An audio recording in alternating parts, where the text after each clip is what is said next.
Srimad Bhagavatam, canto segundo, capítulo 2, titulado El Señor que está en el corazón. Vamos a dar inicio hoy a este capítulo. Este capítulo todavía forma parte de la respuesta de Shukadeva Goswami a Pariksit. Recordemos que Pariksit le pide a Shukadeva Goswami que le responda cuál es el deber primordial de cualquier persona, especialmente quien está a punto de morir. Shukadeva Goswami entonces responde que uno debe pensar siempre en el Señor. Y a partir de eso, Pariksit Maharaj entonces le pide a Shukadeva Goswami que explique cómo uno puede hacer, que explique de manera práctica cómo uno puede hacer para concentrar la mente en el Señor Supremo. Y a partir de esa pregunta es que hemos estado leyendo la respuesta de Shukadeva Goswami.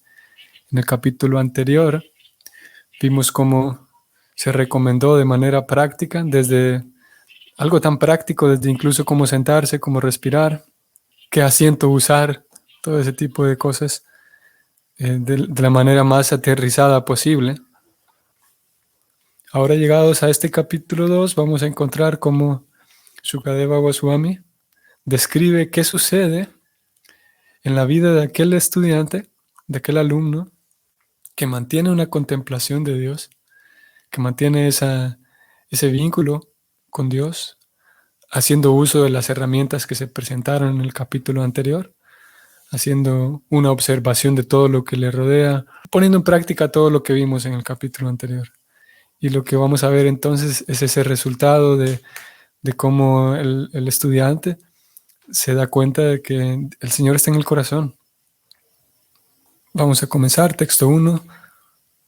Sri Shukadeva Goswami dijo: previamente, antes de la manifestación del cosmos, el Señor Brahma, por el hecho de meditar en el Virat Rupa y apaciguar al Señor, recobró la conciencia que había perdido.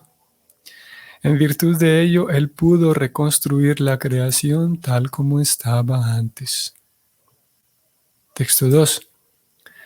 La manera en que se presentan los sonidos védicos es tan engañosa que dirige la inteligencia de la gente hacia cosas sin sentido, tales como los reinos celestiales. Las almas condicionadas se la pasan soñando con esos ilusorios placeres celestiales, pero en verdad no saborean ninguna felicidad tangible en esos lugares. 3.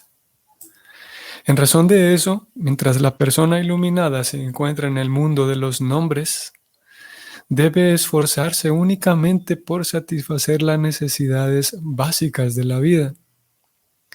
Ella debe tener la inteligencia fija y nunca debe esforzarse por cosas poco recomendables, estando en capacidad de percibir en la práctica que toda esa clase de esfuerzos solo significan trabajar mucho para nada. 4. Si hay mucha tierra llana en la que uno se puede acostar, ¿qué necesidad hay de catres y camas? Si uno puede usar sus propios brazos, ¿qué necesidad hay de una almohada? Si uno puede usar las palmas de las manos, ¿qué necesidad hay de los diferentes utensilios? Si hay mucho con qué cubrirse o cortezas de árboles, ¿qué necesidad hay de tener ropa? 5. ¿Acaso no hay ropa raída tirada en la vía pública? ¿Acaso los árboles que existen para mantener a otros han dejado de dar limosna? ¿Acaso los ríos se han secado y han dejado de proporcionar agua al sediento? ¿Acaso las cuevas de las montañas se encuentran ahora cerradas? Y por encima de todo, ¿acaso el Todopoderoso Señor no protege a las almas que se han entregado a Él por completo? ¿Por qué van entonces los eruditos sabios a adular a aquellos que están embriagados por la riqueza arduamente ganada? 6. Fijo de ese modo, uno debe prestar servicio a la superalma, que mediante su omnipotencia está situada en el corazón de uno. Como Él es la todopoderosa personalidad de Dios, eterna e ilimitada, Él es la meta última de la vida, y por el hecho de adorarlo a Él, uno puede acabar con la causa del estado condicionado de la existencia. 7. ¿Quién más, aparte de los muy materialistas, va a desdeñar ese pensamiento trascendental y a adoptar solo los nombres temporales, viendo que las masas están caídas en el río del sufrimiento como consecuencia del resultado que han devengado de su propio trabajo? 8. Otros conciben a la personalidad de Dios que reside en el cuerpo, en la región del corazón, y mide solo 20 centímetros, con 4 manos en las que lleva un loto, la rueda de una cuadriga, una caracola y una masa, respectivamente. 9. Su boca expresa felicidad, sus ojos son alargados como pétalos de un loto, y su ropa, amarillenta como el azafrán de una flor cadamba, está adornada con joyas preciosas. Todos sus ornamentos están hechos de oro y engastados con joyas, y él lleva en la cabeza un tocado brillante y usa aretes. Sus pies de loto están colocados sobre los verticilos de los corazones, cual lotos de los grandes místicos. En su pecho se encuentra la joya Kaustuba, en la que hay tallado un hermoso ternero, y hay otras joyas en sus hombros. Todo su torso está enguirnaldado con flores frescas. Él está bien adornado con un trenzado decorativo alrededor de la cintura y con anillos en los dedos, tachonados con joyas preciosas. Las ajorcas de sus tobillos, sus brazaletes, su aceitoso cabello, ondulado y de un tono azulado, y su hermosa cara sonriente, es todo muy placentero. 12. Los magnánimos pasatiempos del Señor y la brillante mirada de su cara sonriente es todo ello indicación de sus extensas bendiciones. Por lo tanto, uno debe concentrarse en esa forma trascendental del Señor mientras la mente pueda estar fija en Él por medio de la meditación. 13. El proceso de la meditación debe comenzar desde los pies del loto del Señor e ir progresando hasta su cara sonriente. La meditación debe concentrarse en los pies del loto, luego en las pantorrillas, luego en los muslos, y así ir subiendo cada vez más. Cuanto más la mente queda fija en las diferentes partes de los miembros, uno tras otro, más se purifica la inteligencia. 14. A menos que en el muy materialista se desarrolle un sentido de prestar servicio amoroso al Señor Supremo, quien es el vidente tanto del mundo trascendental como del material, aquel deberá recordar la forma universal del Señor o meditar en ella al terminar sus deberes prescritos. 15. Oh Rey, cuando quiera que el yogi desee irse de este planeta de seres humanos, no debe desconcertarse en relación con el tiempo o lugar idóneos para hacerlo, sino que debe sentarse cómodamente sin que nada lo perturbe y, regulando el aire vital, debe controlar los sentidos por medio de la mente. 16.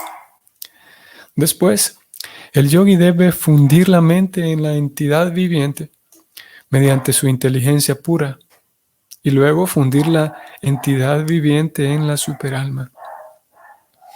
Al hacer eso, la entidad viviente plenamente satisfecha se sitúa en la etapa suprema de la satisfacción, para así dejar de hacer todas las demás actividades. 17. En ese trascendental estado de Labdopashanti no existe supremacía del devastador tiempo, el cual controla incluso a los semidioses celestiales que están apoderados para gobernar las criaturas humanas. Y ni qué hablar de los propios semidioses. Ni tampoco existe en él la modalidad de la bondad material. Ni tampoco existe en él la modalidad de la bondad material, ni la pasión, ni la ignorancia, y ni siquiera el ego falso, ni el océano causal material, ni la naturaleza material. 18. Los trascendentalistas desean eludir todo lo ateo, pues conocen esa situación suprema en la que todo está relacionado con el Señor Supremo Vishnu.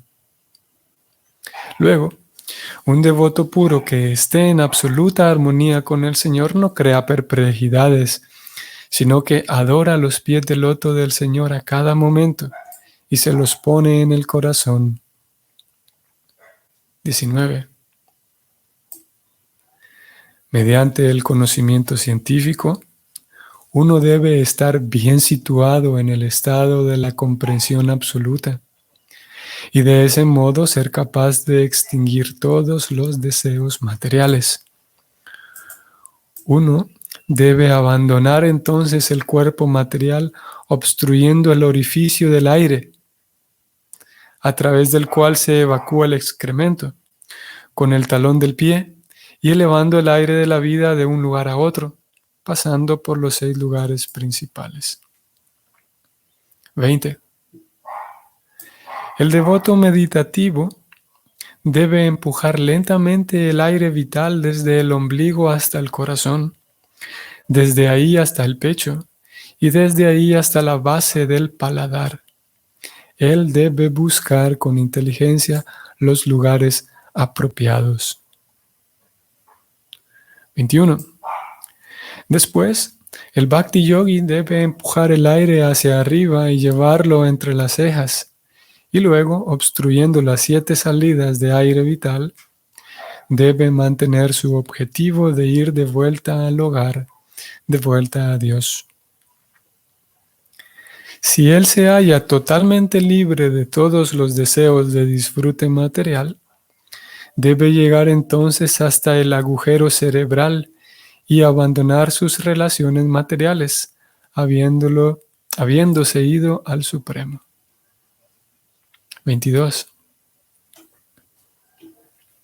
Sin embargo, oh Rey, si el yogi mantiene un deseo de tener mejores disfrutes materiales, tal como el de trasladarse al planeta más elevado de todos, Brahma Loka, o el de lograr las 8 perfecciones, viajar por el espacio sideral con los Vajrayasas, o tener un lugar en uno de los millones de planetas que existen, entonces tiene que llevarse consigo la mente y los sentidos amoldados a lo material.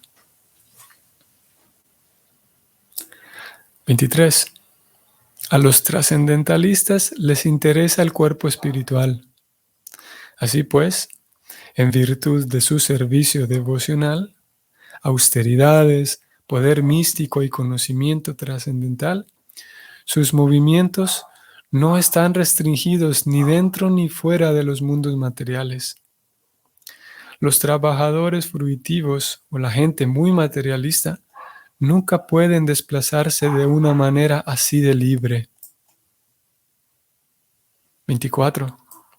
Oh Rey, cuando ese místico pasa por encima de la Vía Láctea a través del iluminador Sushumna para llegar al más elevado de los planetas, Brahmaloka, primero va a Vaisvanara, el planeta de la deidad del fuego, en el que se limpia por completo de todas las contaminaciones, y después va aún más arriba, al círculo de Shishumara, a relacionarse con el Señor Hari, la personalidad de Dios.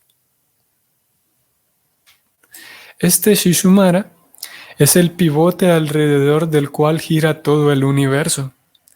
y se lo llama el ombligo de Vishnu. Entre paréntesis, Garbhodakasayi Vishnu. Solo el yogi va más allá de este círculo Shishumara y alcanza el planeta Maharloka, en el que los santos purificados, tales como Brigu, disfrutan de una vida que dura 4.300 millones de años solares. Este planeta es digno de ser adorado incluso por los santos que están en el plano trascendental. 26. A la hora de la devastación final de todo el universo, al final del período de la vida de Brahma, una llamarada de fuego emana de la boca de Ananta, desde el fondo del universo. El yogi ve que todos los planetas del universo se incendian y van siendo reducidos a cenizas, por lo cual parte para Satyaloka en aviones usados por las grandes almas purificadas. Se calcula que en Satyaloka la duración de la vida es de 15.480.000.000.000 de años. En ese planeta de Satyaloka no hay aflicción, ni vejez, ni muerte.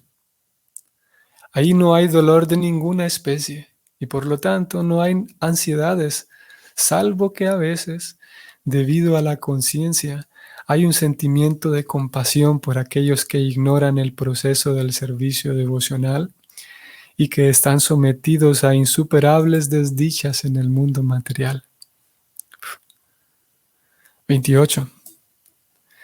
Después de llegar a Satyaloka, el devoto es específicamente apto para que el cuerpo sutil lo incorpore sin temor en una identificación similar a la del cuerpo burdo y gradualmente va alcanzando uno tras otro estados de existencia que van desde lo terreno a lo acuoso, a lo ígneo y a lo resplandeciente y a lo aéreo hasta llegar a la etapa etérea. 29. El devoto supera así los objetos sutiles de los diferentes sentidos, tales como el aroma, mediante el acto de oler, el paladar mediante el acto de saborear, la visión mediante el acto de ver formas, el tacto mediante el contacto, las vibraciones del oído mediante la identificación etérea y los órganos de los sentidos mediante las actividades materiales. Texto 30. El devoto, superando así las formas burdas y sutiles de las coberturas, entra en el plano del egoísmo y en ese estado funde las modalidades materiales de la naturaleza, entre paréntesis, la ignorancia y la pasión, en este punto de neutralización y de ese modo llega al egoísmo del plano de la bondad. Después de eso, todo el egoísmo se funde en el Mahat Tattva y el devoto llega al punto de la autorrealización pura. 31. Solo el alma purificada puede lograr la perfección de asociarse con la personalidad de Dios en su estado constitucional, con plena dicha y satisfacción. Todo aquel que sea capaz de renovar esa perfección devocional nunca se verá atraído de nuevo por este mundo material y nunca regresará a él. 32. Su Majestad, Maharaj Pariksit, has de saber que todo lo que te he descrito en respuesta a tu idónea pregunta está muy de acuerdo con la versión de los Vedas y es una verdad eterna. El Señor Krishna describió esto personalmente a Brahma, con quien el Señor se sintió satisfecho al ser debidamente adorado. 33. Para aquellos que están errando por el universo material, no existe ningún medio más auspicioso para liberarse que lo que se persigue con el servicio devocional directo del Señor Krishna. 34. Brahma, la gran personalidad, estudió los Vedas 3 veces con gran atención y concentración de la mente, y después de examinarlos escudriñadoramente, concluyó que el sentir atracción por la suprema personalidad de Dios, Sri Krishna, es la máxima perfección de la religión. 35.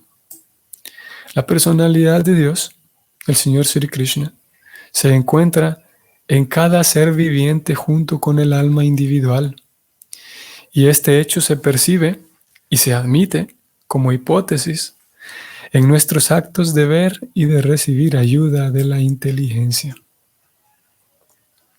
36. Por lo tanto, oh Rey, es esencial que todo ser humano oiga hablar del Señor Supremo, la personalidad de Dios, y lo glorifique y lo recuerde siempre y en todas partes. 37. Aquellos que beben a través de la audición y que están totalmente llenos del nectario o mensaje del Señor Krishna, el bien amado de los devotos, purifican la meta corrupta de la vida, conocida como el disfrute material, y de ese modo van de vuelta a Dios, a los pies del loto de Él, la personalidad de Dios. Fin del capítulo.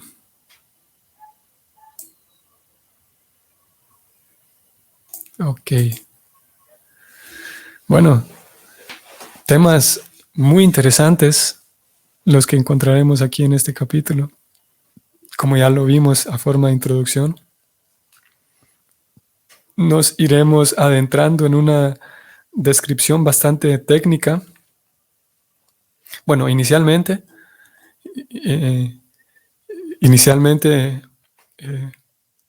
antes de hablar de la parte técnica de cómo el devoto, o principalmente el yogi más bien, el yogi parte del mundo material y entra al mundo espiritual. Antes de dar esa descripción, Shukadeva Goswami presenta algunos versos y da un vistazo así ligero de la comprensión material que tienen esos yogis que están practicando este sistema, y que es la misma comprensión que tienen los Vaishnavas. Esa comprensión de que todos estamos siendo protegidos por el Señor. Ya que nos vamos a disponer a practicar yoga, todos estamos siendo protegidos por el Señor, y todo lo que necesitamos para nuestro sustento está a nuestro alcance, ¿no? En otras palabras, esta pequeña introducción que hace Shukadeva Goswami antes de describir la parte técnica del yoga, es que él dice, nos vamos a enfocar en realizar esta actividad, pero no hace falta que nos preocupemos por cómo vamos a subsistir si dejamos de trabajar por nuestra subsistencia, ya que tenemos que prestarle tanta energía al acto del yoga. Entonces podríamos estar preocupados de cómo nos vamos a mantener, cómo vamos a subsistir. Y es así que entonces él presenta esta breve introducción para recordar que aquellos yogis en realidad recuerdan muy bien que, habiendo pasado por el capítulo 1 de que Dios está por todos lados, entonces puedo sentirme protegido por Dios en todo tiempo, en todo momento. Y si es así, si llegué a esa comprensión, entonces estoy listo para meditar en el Señor. Y entonces pasa Shukadeva Goswami a dar una descripción muy detallada también de Krishna. Tiene anillos en sus manos, el color de su cabello es tal. El Señor Supremo expresa felicidad en su boca. Sus ojos son alargados como pétalos. Su ropa, que es amarillenta como el azafrán, está adornada con joyas preciosas. Vean qué interesante cómo después de llevar al estudiante a que perciba la presencia de Dios en todo el entorno, ahora, y eso lo vamos a ir estudiando estos días, ahora que el estudiante está convencido de que, y sabe que esa presencia de Dios está en todos lados, ya que ha ganado un poco más de fe, digamos, se le presenta esta descripción más personal de Dios, que todavía no es una descripción de Krishna como tal, eso lo vamos a ir estudiando, sino que es una descripción de Vishnu, del Paramatma que está en el corazón nuestro. aún así es bien detallada, ¿no? Pero hace falta primero que haya un poco de fe, haya un poco de madurez en el estudiante para que entonces se le dé paso a esta segunda descripción de Dios. Primero hace falta que pase por el primer capítulo llamado el primer paso en la comprensión de Dios. Y luego aquí ya se describe a Él. Y una vez que el yogi tiene esa visión interna y puede realmente observar a esa forma personal de Dios, está listo entonces para... y aquí Sukadeva Goswami describe todo ese proceso de cómo el yogi entonces parte del mundo material. Y hubo descripciones aquí muy técnicas, ¿no? Muy, que requieren indudablemente que nos detengamos a indagar de qué es lo que se está hablando aquí. Cuando, cuando se describió que el yogi o el devoto va desintegrando todo el cuerpo material y que llega a los diferentes planetas, pasa por encima del- de la Vía Láctea, aquí escribió el Bhagavatam. Todo eso sí, indudablemente requiere que nos detengamos un momento y que se nos explique con calma, ¿no? Porque fue una descripción bastante detallada. Bueno, eso es lo que nos espera entonces en este capítulo. Si el Señor lo permite, entonces a partir de mañana comenzamos, sí, oficialmente. Que tengan entonces un bonito día. Hare Krishna.